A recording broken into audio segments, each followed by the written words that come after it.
안녕하십니까? 이렇게 세상을 보는 창을 통해 여러분들에게 인사를 드리게 돼서 반갑습니다. 저는 새로운 교회와 감리교 2단 피해예방센터 그리고 매누아 2단 탈퇴자 쉼터를 섬기는 차재용 목사입니다. 저는 이 시간 제가 2단 사역을 하게 된 이유와 그리고 지금까지 사역을 해오면서 하나님의 인도하심에 대하여서 제가 경험한 이야기들을 여러분들과 나누고자 합니다. 이 시간을 통하여서 여러분들도 이단에 대한 관심을 가질 수 있기를 소원합니다. 지난 19년 동안 저는 한국 교회와 지역 사회에서 이단의 문제를 해결하는 일들을 담당해 오고 있었습니다. 대표적으로 신천지 만국회의나 교회 앞에서 시위하는 이단의 문제들을 막는 일들을 비롯하여 최근에 발생되고 있는 인천이나 일산, 부산 등 이단들이 건물들을 매입하고 또 매입한 건물들을 불법으로 용도 변경하는 가운데에서 지역사회와 갈등을 맺게 되었을 때 지역사회가 교계와 함께 이러한 일들을 잘 대처해 나갈 수 있도록 방법들을 제시하고 또 이 문제에 대해서 함께 고민하는 일들을 담당해 왔습니다.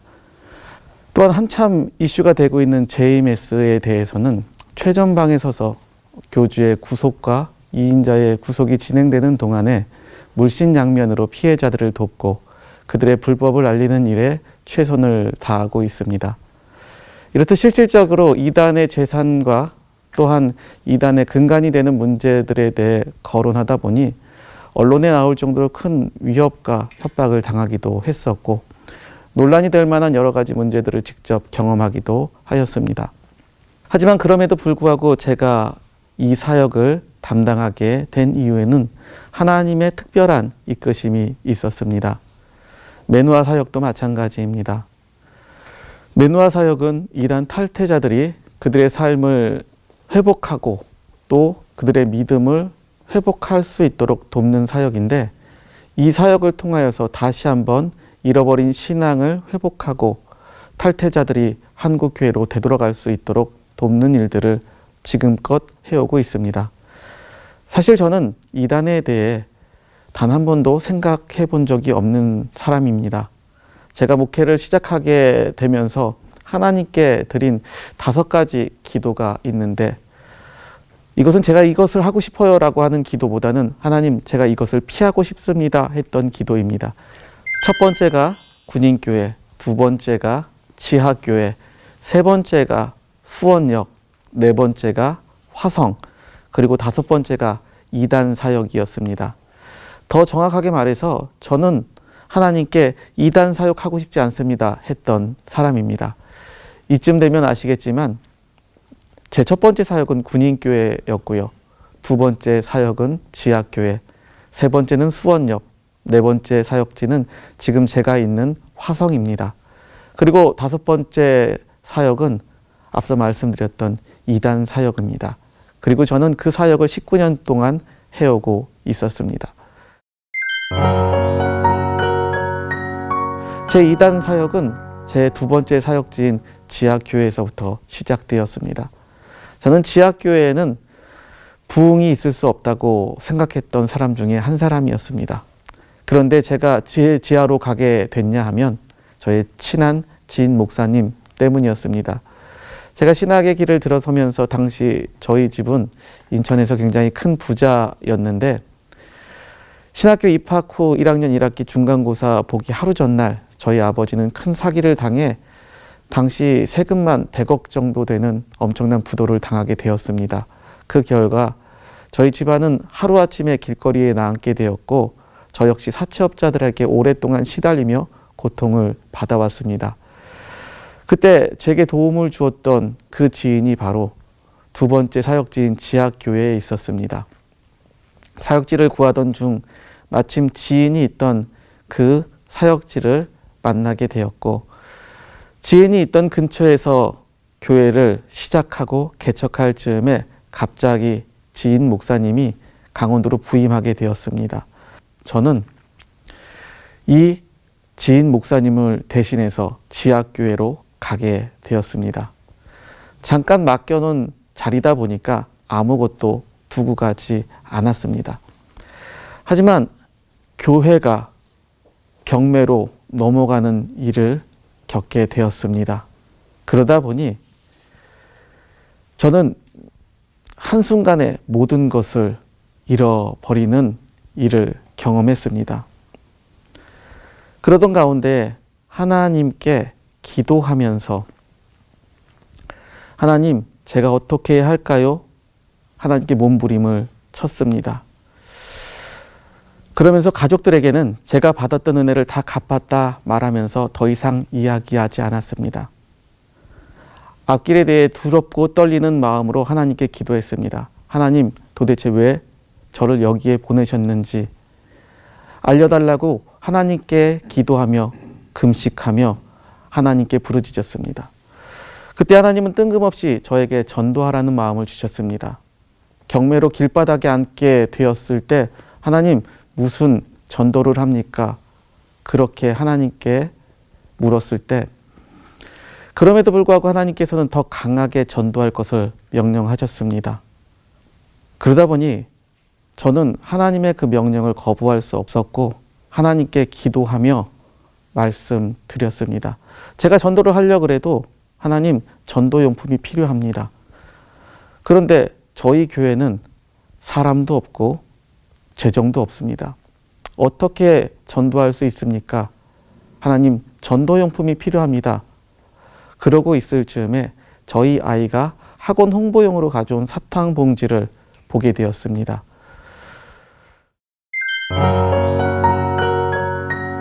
한 달 동안 전도할 비용을 계산해 봤더니 약 50만 원 정도 비용이 들어갔습니다.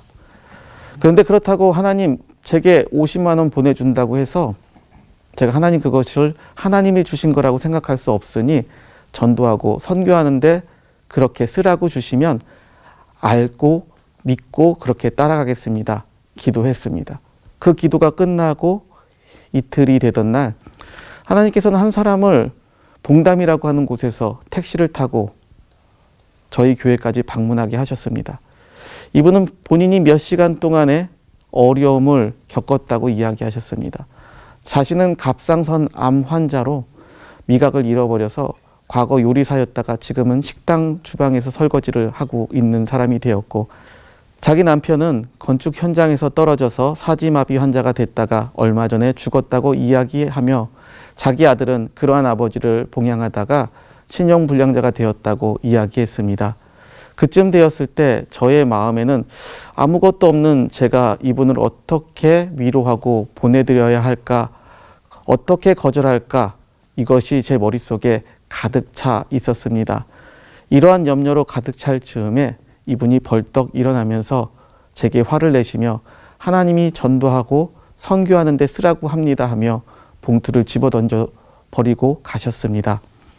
그때 들어있던 돈이 딱 50만 원이었습니다.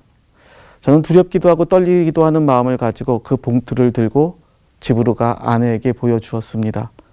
이러이러한 일이 일어났다고 이야기했을 때 하나님이 보내주셨으니 이제 전도해야 되겠다라고 이야기했습니다. 그렇게 한 달쯤 되었을 때 하나님은 또 누군가를 통해 전도하고 선교하는 데 쓰라고 헌금을 보내주셨습니다. 사실 그렇게 되면 전도가 될 거라고 생각했습니다. 하지만 현실은 참담했습니다. 2달이 지나도록 전도를 하며 도리어 상처를 받는 일들이 더 많았습니다.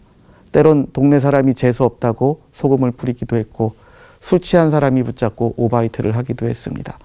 불량한 아이들은 전도 가방을 칼로 찢기도 했고, 사람들은 저를 보면 반대로 피해가기도 했습니다.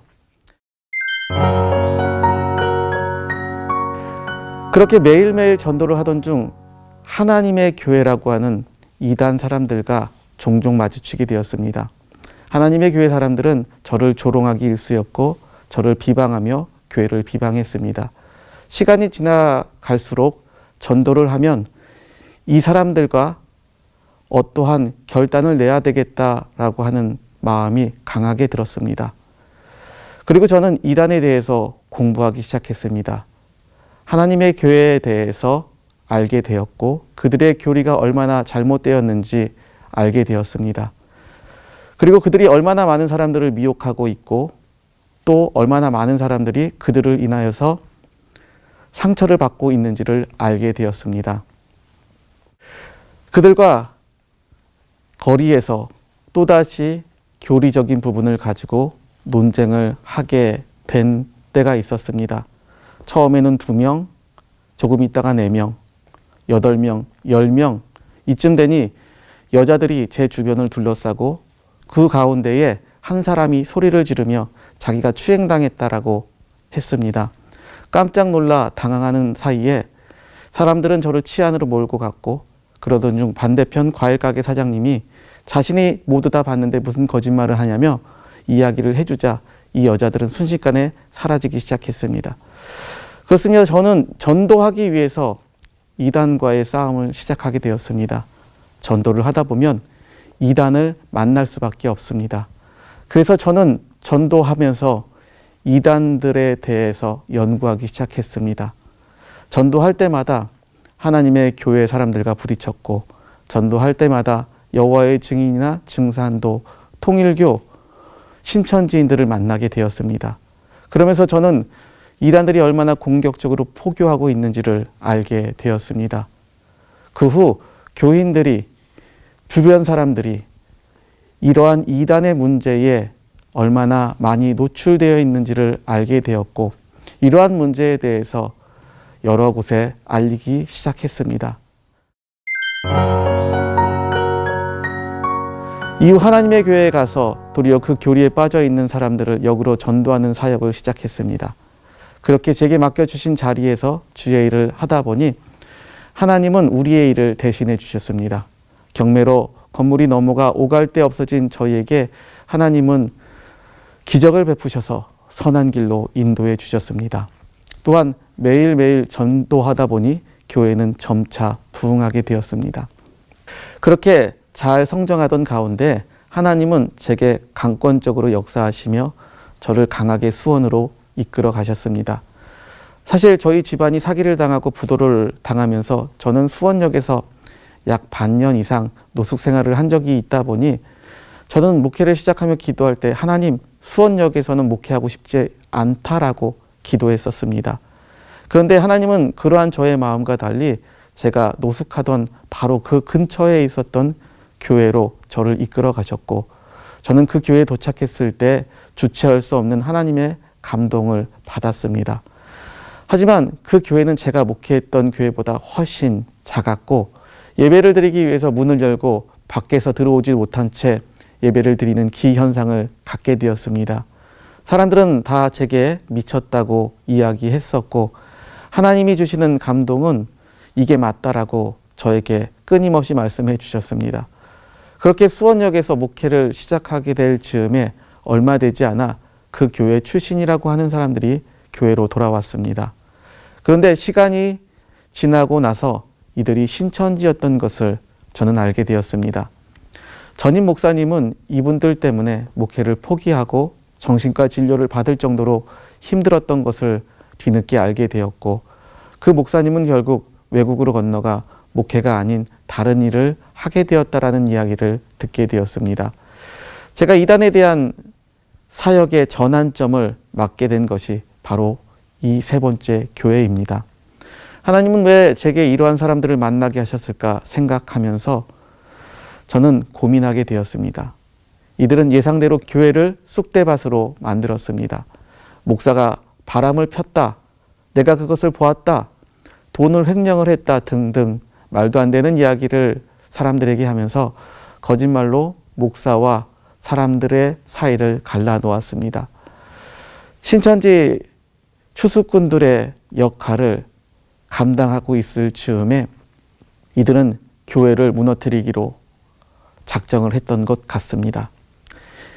이들의 정체가 드러나게 되었을 때 도리어 그들은 당당히 신천지 교리가 뭐가 잘못됐냐고 저와 또 교인들에게 항의했습니다.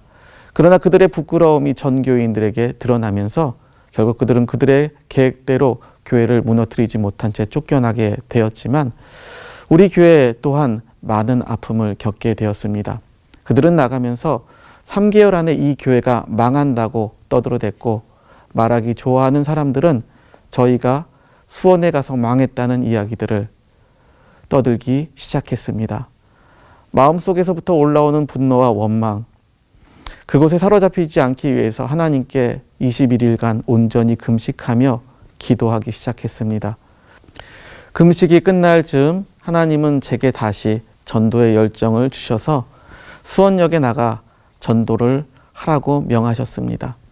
수원역에서 전도를 시작하게 될 즈음 신천지 교리비교팀이 수원역에 나와 교리비교를 하자고 하였습니다.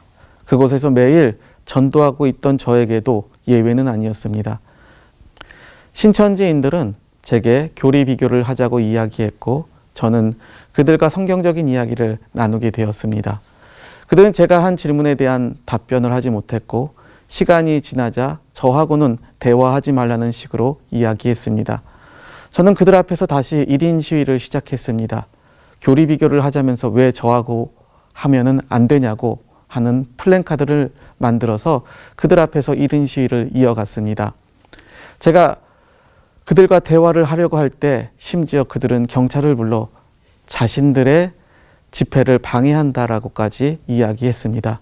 결국 제가 그들 앞에서 계속 1인 시위를 이어가자 그들은 수원역에서 철수하게 되었습니다. 그쯤 되면서 저의 이단 사역은 점점 활성화를 띠게 되었습니다. 이단의 피해를 당하게 되었을 때 사실 교단과 주위에 도움을 청해봤지만 아무도 도와주는 사람이 없었습니다. 아니, 도움을 주고 싶어도 어떻게 도와줘야 할지를 몰랐던 것입니다. 결국 제가 스스로 나와 같은 피해자를 더 이상 만들지 말아야 되겠다는 생각을 하면서 내가 이 일을 시작하겠다 생각을 하고 결단을 하였습니다. 이단 사역을 시작하면서 점차 사역은 활성화되기 시작했고 전국을 돌아다니면서 이단 문제에 대해 또 피해를 당하는 교회와 지역을 세우기 위해 싸우고 있었습니다. 그러다 보니 신천지나 이러한 이단들에게 있어서 저의 존재는 그리 반가운 존재는 아니었던 것 같습니다. 어떤 행사가 있을 때쯤 되면 저는 단골로 나타나는 그러한 인물이 되었던 것입니다. 그러다 보니 자꾸만 그들과의 갈등이 심화되게 되었고 그로 인해 여러 가지 위협과 협박, 미행을 당하기도 했습니다. 때로는 정신과 진료 경력이 있는 친구가 와서 해코지하기도 했고 차량 테러는 연중 행사가 되었습니다. 그러던 가운데에 하나님께서는 저희 교회가 또다시 이전할 것에 대한 마음을 저와 교인들에게 강하게 주셨고 그러한 기도의 응답들을 교인들이 하나둘씩 받기 시작했습니다. 2018년도 10월 마지막 주쯤에 한 선배 목사님이 제게 찾아와 말씀하셨습니다. 차 목사, 혹시 하나님이 부르시면 사역지를 옮길 수 있어? 뜬금없는 질문에 당연히 하나님이 부르시면 가야겠지요 라고 답했습니다. 기도의 응답이라고 생각을 갖고 소개를 시켜준 교회에 갔습니다. 교회에 도착할 즈음에 원로 목사 부부가 그 교회에 있었습니다. 그리고 그분들에게 이야기를 듣기 시작했습니다. 자신들이 35주년 기념교회로 이 교회를 세웠고 이 교회는 자기 아들이 목회를 하다가 이 교회에서 죽었다라고 이야기를 했습니다. 아들이 죽고 난 지금 모 교회에서 이 교회를 빼앗으려고 하고 있고 심지어 분리개척 사실을 부인하고 교회를 자신들의 필요에 따라서 팔아 없애기 위해서 교회 자체가 불법으로 설립되었다라고 주장한다고 하며 울면서 이 교회를 지켜달라고 부탁하셨습니다. 이 교회를 지키지 못하면 여기는 물리센터로 바뀌게 된다고 하시며 노 부부는 저에게 사정을 하셨습니다. 이 교회는 본인의 아들이 피로 세운 교회니 제발 지켜줄 수 있겠냐라고 간곡히 부탁하셨고 저는 그 얘기를 듣고 고민하기 시작했습니다. 그리고 기도하면서 하나님 왜 이 교회를 만나게 하셨을까 고민하는 가운데에 결국 가야 한다는 강한 마음을 주셔서 저희는 아이가 수능이 끝난 직후 교회에 부임하게 되었습니다. 그리고 나서 우리의 전쟁은 계속되었습니다. 돌아가신 목사님 가족들과 남아있는 성도들에게 저희는 눈의 가시처럼 여겨졌고 끝없는 갈등을 이야기했습니다. 그들과의 갈등이 정리될 즈음 모교회는 우리 교회를 불법 설립이라고 주장하였고, 아들이 있을 때에는 합법적인 35주년 기념교회가 아들이 죽고 난 후에는 불법적인 교회로 매도되기 시작했습니다. 모교회가 불법 설립을 주장하자 저희는 불법 설립이 되었다면 우리가 불법 설립을 한 것이 아니라 당신들이 한 것인데 이 부분에 대해서 공식적으로 해명할 것을 부탁했습니다. 하지만 모 교회는 사과하지 않았고 이 모든 불법을 우리 교회로 끝없이 몰고 갔습니다. 그로 인해 많은 성도가 상처를 받고 떠나갔습니다. 한간에는 돈 때문에 저희가 합의하지 않았다라는 이야기를 하기도 했습니다.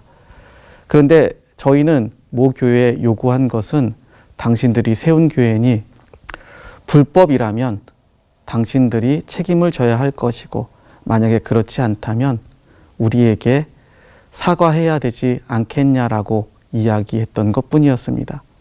사실 이런 상황에서 기존에 해오던 이단 사역은 정상적으로 할 수 없었던 그러한 상황이 되었습니다. 교회 안의 문제, 그리고 여러 가지 복합적인 상황 때문에 발생되는 탈퇴자의 단체와 갈등은 더 큰 문제로 저희 앞에 다가왔습니다. 저는 이때 하나님께 사역을 그만둬야 하는 것이 아닌가 기도했습니다. 그러나 하나님께서는 저의 이러한 기도에 아니라고 답변하셨고 또 다른 하나님의 응답을 주셨습니다. 저는 그때 하나님께 바른 종이 되고 싶습니다. 옳고 그름을 위해 살아갈 수 있는 종이 되게 해달라고 기도했습니다. 그 기도가 저는 금나아라 뚝딱 그렇게 이루어질 거라고 생각했지만 저의 기대와는 달리 하나님은 고난의 길들을 통하여서 하나님이 살아계심을 고백할 수 있도록 만드셨습니다. 이렇게 하나님은 저의 길을 통하여서 제가 원치 않는 방법을 하게 하셨고, 하나님은 그 방법을 통하여 하나님의 살아계심을 고백할 수밖에 없게 하셨습니다. 누군가 제게 묻습니다. 왜 그렇게 굳이 위험한 이단의 사역을 합니까? 저는 그럴 때마다 이렇게 대답합니다. 제가 하고 싶어서 했던 것은 아니고요. 하나님이 이끌어오셔서 지금 이 자리에 있게 되었습니다. 그리고 저는 지금도 이 사역을 하고 있습니다. 이단 탈퇴자 사역은 저에게는 너무나 힘든 사역이었습니다. 그러나 하나님께서는 탈퇴자들을 통하여서 하나님의 살아계심을 제게 보게 하셨습니다. 그들을 회복시키는 일들을 통하여서 하나님은 저를 회복하셨습니다.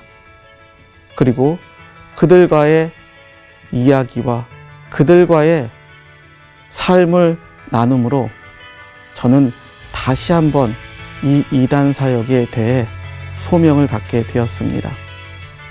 사랑하는 성도 여러분, 저는 여러분들과 함께 이 이단에 대해서 조금 더 고민하며 여러분들의 삶의 이야기를 나눠보고자 합니다. 지금까지 차재용 목사였습니다. 감사합니다.